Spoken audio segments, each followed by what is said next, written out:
Real estate investing can bring big reward and big risks. So know your risks. Welcome to the Real Estate Risk Report, the show for real-world insight on real estate investment risk. Now, here's your host, Lance Pederson.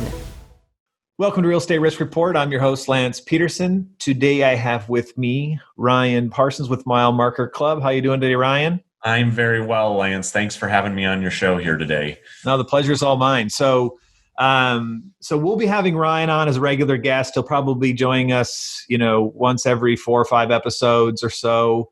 I've known Ryan for a really long time now. We've kind of been in the trenches together. Him as sort of he's been an asset manager, fund manager, capital raiser, we've helped him on the advisory stuff. So we go back a really long time. And I think the thing that I appreciate the most about Ryan is that he's very thoughtful about the impact that investing can have on, people in their financial freedom and how they accomplish their goals and objectives. And in fact, for many of the, investment managers I've worked with over the years, I've always felt like that. I mean, it's kind of weird to say it, but it's probably literally 99 out of 100 of them they've lost sight of the fact that whatever it is that you're selling to them, this new investment opportunity, somehow needs to solve a problem in the targets and the prospects, world, right? And I think that whereas Ryan has never struggled with that, and I think that he always has looked at, what is it that I'm selling and how does it benefit the consumer of it? And separating the fact that what's going on inside of the investment vehicle is different than how the structure of the financial product impacts and affects the portfolio of the end user investor. So, for us here in Real Estate Risk Report, most of my commentary is going to be more detailed. Like I said, I promise you, I'm trying to put the cookies on the bottom shelf, but I'm a fast talker and my brain's going a million miles an hour. And the last thing that I kind of going to focus on or even really provide commentary to is how, investing in a variety of these investments would impact one's, portfolio. I'm not qualified to speak to that. I'm not comfortable speaking to that. I haven't spent a lot of time thinking about that. I spend more time thinking about what goes on inside of any given investment and how one needs to look at it. So I'll stick to my knitting, and I'll let Ryan be sort of our guide through this journey.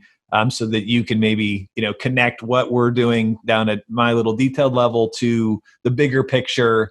And I just think that that kind of cadence going in and out will really help, keep me on the right track, but also then allow Ryan to sort of tie it all together with the higher insight. So with all that said, Ryan, why don't you just share a little bit about Mile Marker Club, which is really your passion, what it is, what you do for people, just give us sort of what is Mile Marker Club, and maybe share a little bit too about yourself and why, the origin story of why you ended up, launching Mile Marker Club. Absolutely. So again, Lance, thank you very much for the invitation to be with you today and to be able to just talk freely and, have a conversation with your listeners and your audience. And you're right, you and I have known each other for a lot of years, so much so I'm wearing a ball cap today on the podcast. So I see you in a ball cap from time to time.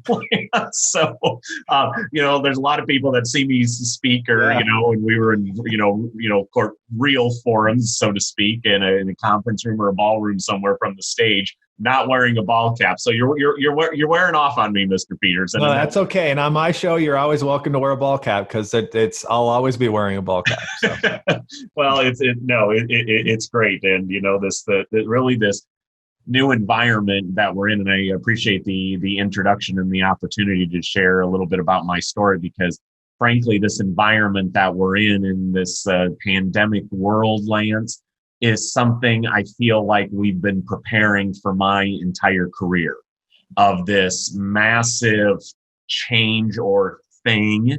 Certainly not to diminish the thing of the pandemic by any means, but there was going to be some unknown element that was really going to rock the confidence of us as investors. Mm-hmm. And really, I think, the investors that you touch with and certainly that I work with and Mile Marker Club works with are really those investors who are striving to have more control over their wealth, more control over their investment decisions so that they can be confident that they can truly live a life of financial independence. And I kind of want to talk about this idea of independence and freedom and what that kind of means from my perspective, Lance. But, so where we're at right now, like I said, I feel like we've been preparing for it for our whole careers because no one's ever really been through this. No investors of any size, whether you're $100,000 net worth or you're $100 million net worth, none of us have ever been through it. No financial advisor has been through it. No fund manager, no deal sponsor of any kind has been through it. And yet we've been planning and being ready for the what ifs, because that is really what being a successful investor over a long period of time is really more about, Lance, is really more about managing the risks of, and especially of private investing, like what you and I are really passionate about, particularly real estate related investments. It's really more about managing risks, not just finding the next big shiny object or, oh, hey, that deal looks good. That sounds, really cool. Let me go throw 50 grand into that or 100 grand into that without any context whatsoever of what is the purpose of the investment back to living my best life and my why. And frankly, when we started Mile Marker Club, as we know it today, it was about a decade ago now, coming off of the 2008, that Great Recession, which was really, a great time for a lot of us as real estate investors, again, notwithstanding the impact that it had on a lot of our fellow Americans' lives that were having their job losses and losing their houses for these reasons. I never want to diminish the circumstances, but what I realized then, Lance, was that it was our capital, private investor capital, that really came to the solution, really came to be the saving grace for so many American families out there that allowed them to then get back on their feet. It was private investor capital that was really a lot stronger and ultimately cared about the outcome of the people living in our houses or living in our apartment complexes that our private investor capital had invested into. And I realize that even more so now, 10 years later, because what happened, Lance, is that over this last decade, really all investors, whether you're investing in traditional investments, stocks and bonds, or you've been investing in real estate related assets, multifamily, note funds, leasing, your rental property pool funds, whatever the case might be, have all done really well. Yeah. And we as private investors have lost a little bit of the track of what good underwriting is, good due diligence for the benefits of our own wealth. And so,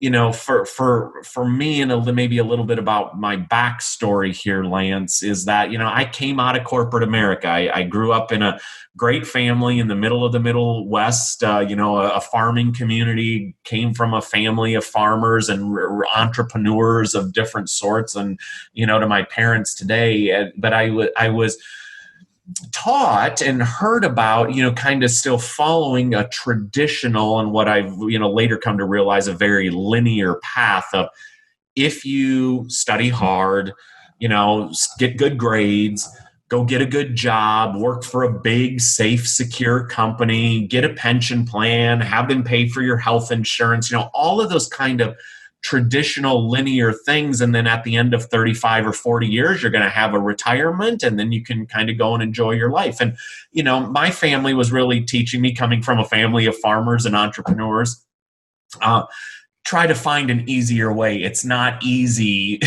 being an entrepreneur. And Lance, you know that better than any of us do, or as well as any of us do. You've always followed an entrepreneur's path.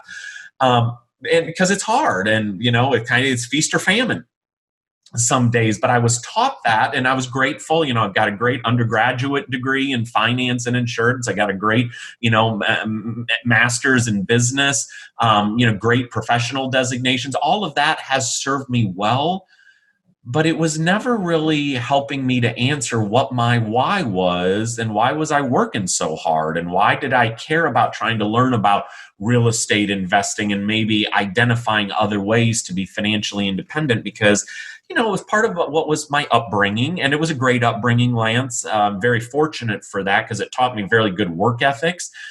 But it was really as I started to realize investing, especially from traditional, was very much about what Wall Street and somebody else wanted me to invest in, not necessarily what was good for me to be investing in. And, Wall Street and traditional stocks, bonds, and that, Lance, never was really interested in what my why was. And they didn't know that, I wanted to maybe retire early, or as I call it, I wanted to refire, not retire. I was ready to go to something else after 20 years in corporate America, and realizing living my best life. While I do like to work, and I work a lot, and, I try to create great opportunities for my team and all of our Mile Marker Club members, and that, my best life is to be financially independent so I can go live my best life. Whether that's motorhoming, Lance, rolling up into the Pac Northwest and hanging out with you and your team, or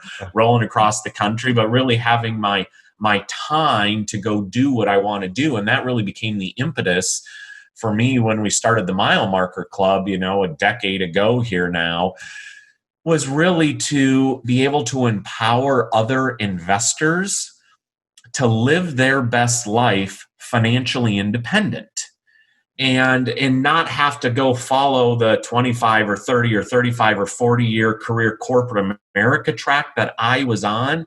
And, I was maybe, wondering how I was going to take a few hours off on a Friday afternoon before I had to roll back into town to be back to work Monday morning. That just became no longer attractive to me to want to do that. And I needed to find another way to do it. And thank God for real estate, and thank God for, having, you come into my life and your cohorts that are been so impactful for me, and so many other people into my life that have truly allowed me to be financially independent. And what I want to say about that, I think, Lance, and I'll pause here, is that, we all strive to, become free, and I'm using air quotes. I realize this is a podcast, so you're only hearing the audio, but I'm doing air quotes. We want to be free. And in the traditional way of planning for our wealth and finance, that's, go to work for 35 years and then you retire, and whatever happens to be in your 401k, or if you save some money in some IRAs, or maybe have some investments on the side, you just had to take whatever that is at that time you retire, and that's what you get to live on. And whatever that cash is then going to dictate what type of life you get to live. Versus the other way around, where I look at truly being financially independent, you architect it first with what your best life looks like. And then you make investment choices and wealth strategy choices around that, which does not happen in a linear path at all. Mm-hmm. And, for my example, Lance, I worked for corporate America for the same employer, as you know, for 19 years, and, was doing the things, saving the max into my 401k every year. My employer was matching in it, but after 19 years, I didn't have one more dime of money in that plan than what I had contributed.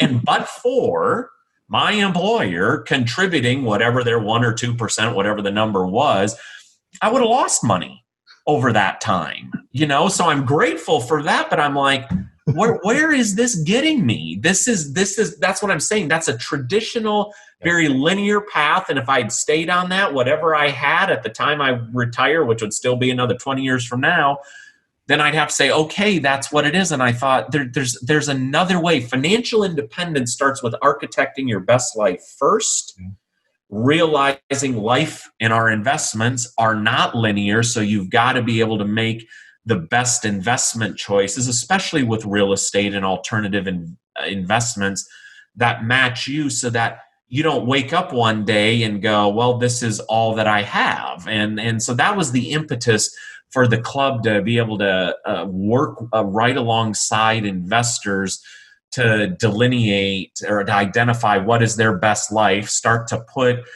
some calculations, some math, some real data around that of how you can actually do it and on a time frame that you want to do it, so that you can make then and see how the sea of real estate investment choices, alternative investment choices, or any investments that you might be considering really help to support the goal of doing that. Because I know what it's done for me to be able to live a life of financial independence. The other families we're very fortunate to get to work with today in the Mile Marker Club share that same vision, and combine what we can do then, just from an investment standpoint, to really make it abundantly clear how investment choices that you're making today need to transcend a wide range of market conditions. And that's how you stay financially independent, not just free in the moment based on then market conditions. Because in good times, like the last 10 years we've had, Lance, again, in both traditional investing and alternative investing, everyone looked good. Deal sponsors all look good. A lot of individual investors' portfolios looked really good, and they did until now. And now you've got people being very not confident, almost scared about, wait a minute, I thought I was okay. No, you were free in the moment, but you weren't independent for a lifetime. Yeah. And I think that's part of the big delineation that, we've set out to solve and, do really well with, Lance, of helping investors in the Mile Marker Club see how to be financially independent for the long term and invest in such a way that you can do that. So I hope that helps to kind of delineate between freedom and independence. No, it does. That's great. No, I love how you laid that down. So, for someone like what you guys are doing, at Mile Marker Club, does it, and I'm kind of got a competitive mindset. So I'm always like, if someone's going to win, it's not, zero sum per se, but like, someone's going to be disrupted if you're doing anything interesting and innovative. Right. So, who is it? And in your case, if someone's like, hey, that sounds great. Like, I love what I just heard. And is it, if they had a traditional wealth, like a wealth manager or something, I mean, is this sort of run into the situation where you kind of got to pick, like, you're either going to kind of hang with this crew at Mile Marker Club because to me, what I hear is it sounds to me a lot like, the Yale endowment model, right? If you have anyone, you've followed that, right? I mean, they've outperformed everyone. And when you look at their portfolio, once again, they're building it for the endowment, right? To ensure that it does what Ryan just said, right? But for this institution, but most of their exposure is in, non-public investments, right? They're in alternative investments. Once again, they've built that portfolio to solve their specific problem. But is that kind of what ends up happening? Is sort of like you reach this crossroads where you have to, you can't have them both. You can't have it both ways, or am I being too binary? It's a great question, Lance, because again, most of us at whatever point in time we start investing, we bought a mutual fund or we bought, some stocks or whatever caused us to start investing. And then there's usually a catalyst that happens in an investor that you go, I need to evolve to what you and I, of course, Lance, know, and your listeners, alternatives. And usually when an investor makes that decision in their mind for whatever reason, that alternative sector becomes real estate. And, because real estate is all around us and it's always, we're living in it. We physically see it everywhere we go. There's seminars about it. There's educational outfits out there about it, but yet nothing traditional ever speaks to it beyond the house that you live in, and maybe if you have a vacation house, and then maybe a rental property that is a single family home. That's usually the first way we as investors, Lance, get exposed to real estate or alternative investments is through the single family rental property. Right. And that's about where the traditional financial planning, if it can even get there, it falls off. It's done. It cannot then start to see the other offshoots of the single family property, what that could beyond owning it and as a rental. They don't see you can fix and flip it. They don't see you can lend against it in a first lien position or a second lien position. They don't see that you can create a portfolio around it and invest through a syndication with a syndication sponsor that goes and does a bunch of single family properties. They can't see a Reg D, a 506C, open-ended or a closed. They can't see all of these other options that the investor actually has available to them. And as an investor starts to realize that, however they do it, the conflict then, it really starts to exist, Lance, from our perspective at Mile Marker Club, with the investor's own mindset. Because they get drugged back into that traditional thing. Oh, you can't do what's an open-ended fund? What's a closed-ended fund? And then they, oh no, that's going to be bad. That's got to be snake oil. That can't possibly be done. Oh, that's, pyramid scheme. That's a Bernie made up. All of the things that the traditional world starts to pull that investor back to, that it's not, quote unquote, safe. And so the conflict, like I said, I see it arises within the mindset of the investor going, I'm conflicted. I think there is something better out there, or at least shall we say, Lance, something different that may be better for me. Because because it's different doesn't, and it might be better, doesn't mean it's better universally for everyone, but it can be better for individual investors.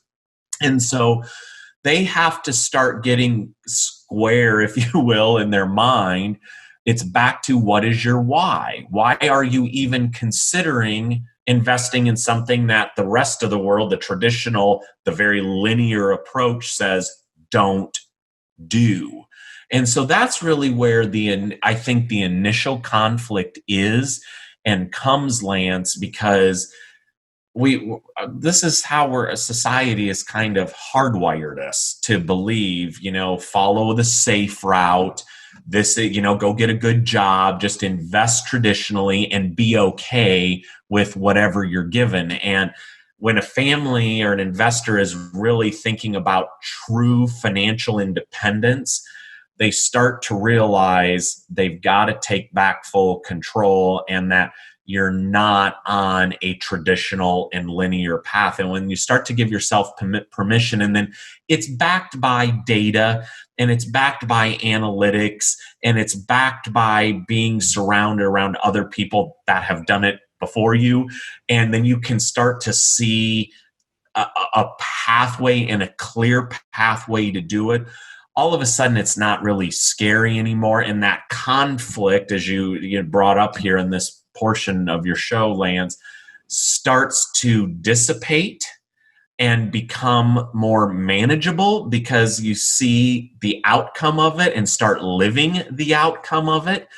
And that then allows you to be able to really ascend to another level of private investing and passive investing, and bringing you to different types of strategies that really start to take you into a world of confidence that transcends the market conditions and kind of the rest of the world out there that will never, ever get there and truly never live a life financially independently. Got it. So it's more of one of these things where it's like, if you have a moment in your life, like you said, where you're questioning, is this the right way to go? That's sort of when getting involved in the Mile Marker Club would make sense, because it's you guys are meeting them, where they're at. And it's as much about the process of sort of walking that out so that they can make the decision that's best for them, which once again, may be that their why is something else, and maybe that they're not ready, they're not going to go heavy in alts or whatever the case may be.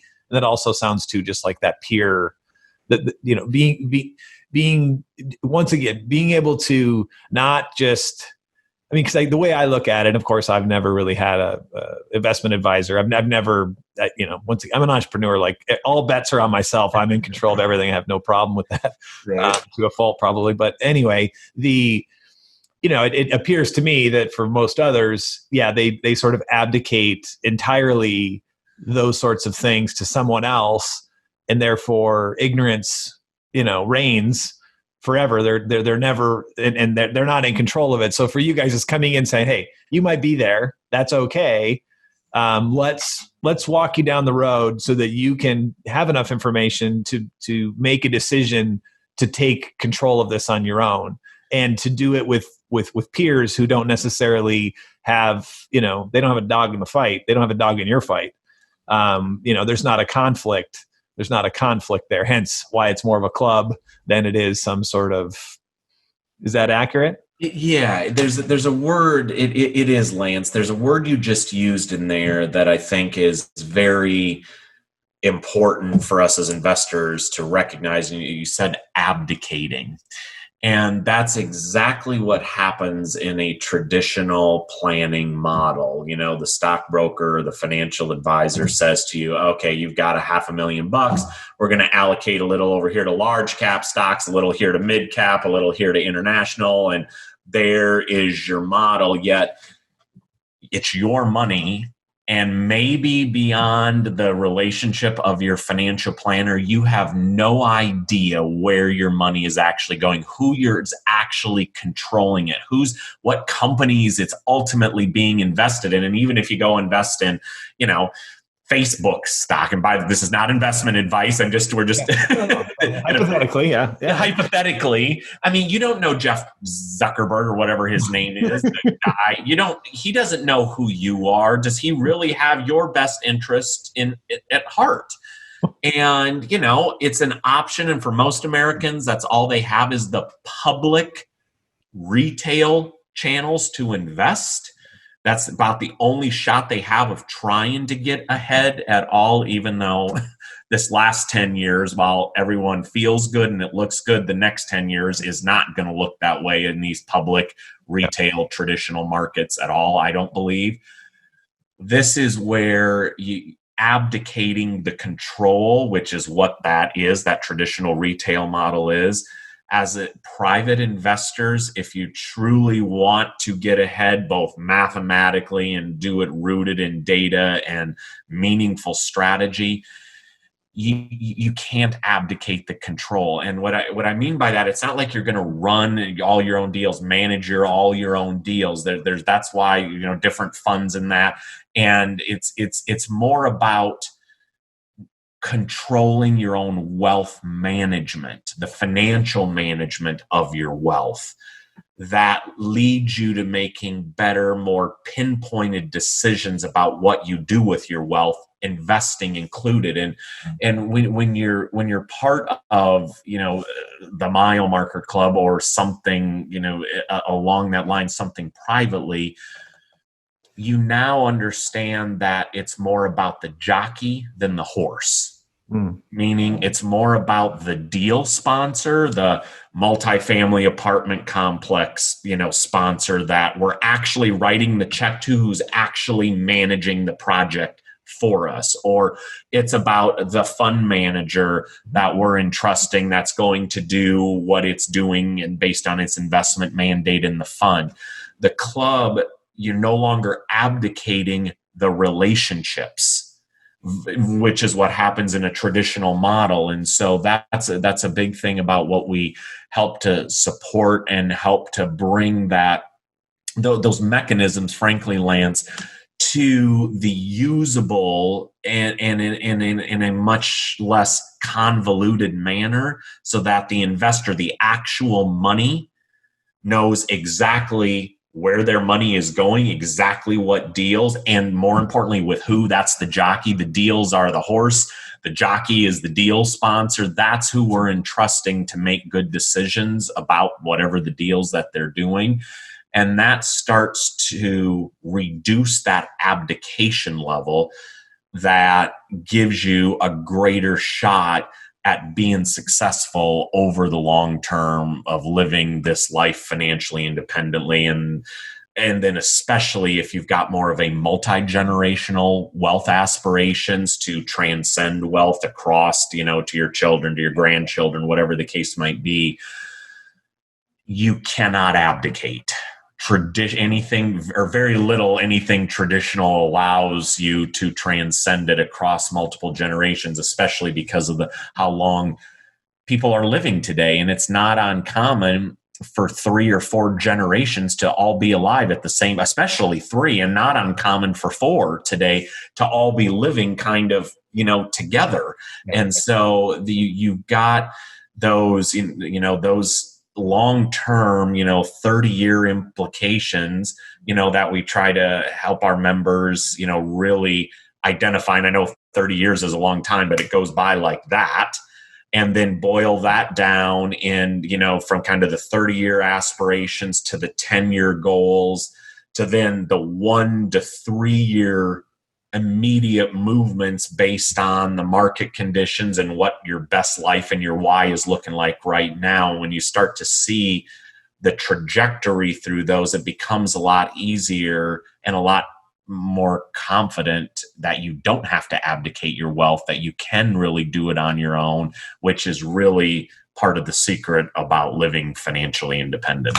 Yeah, no, that's great. And I think too, it's just good to hear you kind of, get to that detail. And I think that it demonstrates why I want to create this sort of, synergy in having you on this show. Because the way I look at it is you got Mile Marker Club, right? That stands for, helping you figure out where you're trying to go and get there, and all of those sorts of things. I view what we're doing on my day job obviously is running Veravest, and for Veravest we view ourselves as sort of the referee of this real estate sort of investment ecosystem. And like you said, it's basically verifying that the jockeys are who they say they are and have done what they said they've done, and we're going to make sure that that there's the analogy starts to fall down, but there's no performance enhancing drugs and, right. Or whatever the case is. I mean, we're just trying to make sure it's even playing field and everyone that things there's fair play. Right. And then on this side, which is sort of my passion, is this real estate risk report, is really to go shine a light on, more of the minutia and because for me, that's how I look at it. It's helping people go from ignorant to enlightened, but specifically around how you can pick up a specific deal. And, because for me, that's where on the Veravest side, trying to say like, well, the sponsor's not a crook and they're not going to do that. Okay, we get that out of the way. Now we pick up the deal and look at how does this work and how do you become a better investor, right? Because ultimately, like you're saying, is that it needs to be you. You need to develop that you be able to look at something and understand that, well, where's that real estate located and what's the strategy and what's going to go whatever. And you need to learn how to poke holes in it. You need to know where risks do lie or, those sorts of things, and how the capital structure can get you. And, these things are, they're complicated, but they're not impossible to learn. I mean, shoot, I didn't know anything about it when, I started working with Matt back in 2008. And, so I think it's doable. But providing that context and giving people the information so that they can make better educated decisions on their own. And once again, contextual decisions, right? Like it's being able to, okay, I learned all these things. Lance taught me kind of how all these parts move and that sort of stuff. But then going and having Ryan help get the clarity of where you're trying to go and then apply all those things contextually to your situation, not just because so-and-so invested in XYZ deal. Well, maybe that guy is like a plastic surgeon and he's generating so much ordinary income that he, or what, I don't know. Once again, like that's, it just, everyone's different and their situation's different. And that has to be a part of the equation. So yeah, it's good stuff. Well, you're absolutely right, Lance, because of what you were just talking about with Veravest and the due diligence piece. I mean, this has been part of the beauty of the last 10 years where technologies have advanced. markets have advanced, general understanding for private investors to better understand alternatives and real estate have advanced. There is a general layer of more transparency because of technology and just time, but these ideas of what due diligence is at a deal level, which is it is a big topic. And with what Verivest is doing is bringing, some technicality to imperfect process, due diligence, because it is so big. And especially in the world of alternatives, there's really not one deal that's the same. As a matter of fact, there's really no deal that's the same. There's really no fund that's the same. They might be built on the same chassis, but that's about where it ends. Mm-hmm. And so individual investors need to be able to have some mechanism to look at different deals, like you said, on the same playing field, to have some basis of realizing, look, because we're on the same playing field, these deals that made it on here, it's a start to determine, could this be something I consider for my portfolio? That's only, then the decisions only be able to be made then at the individual investors level to be able to understand, now is it a good deal for me? Because any deal that hits, a Verivest platform, for example, has made it through a set defined criteria, which is great.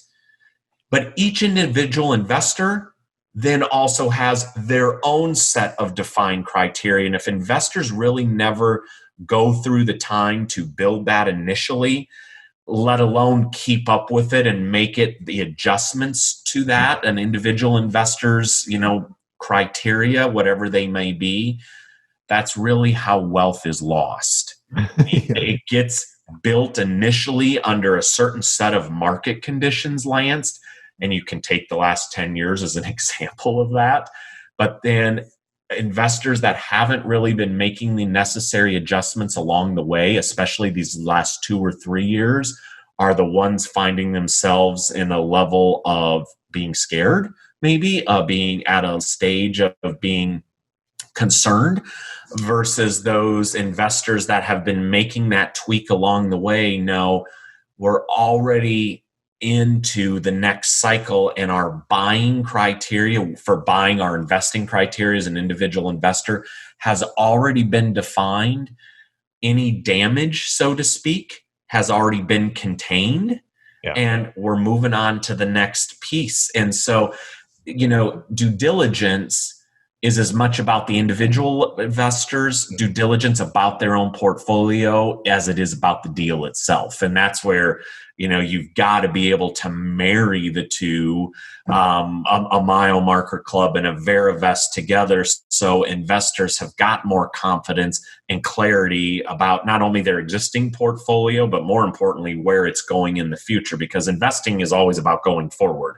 It's never about going backwards. And that's the part that I'm just passionate about, where it's like, I don't, like on the Verivest side, it's just, it's not a crowdfunding thing. Like, we're not passing down, I'm not telling like this deal is good, therefore, because what I'm seeing in some of these with some of those other platforms or whatever, is just that there's these Pied Pipers who are basically, if they basically bless some deal, everyone in their brothers just piles into that deal blindly. And to me, it's absolutely terrifying, right? Because it's just like, that's just not how that's not how it's supposed to work.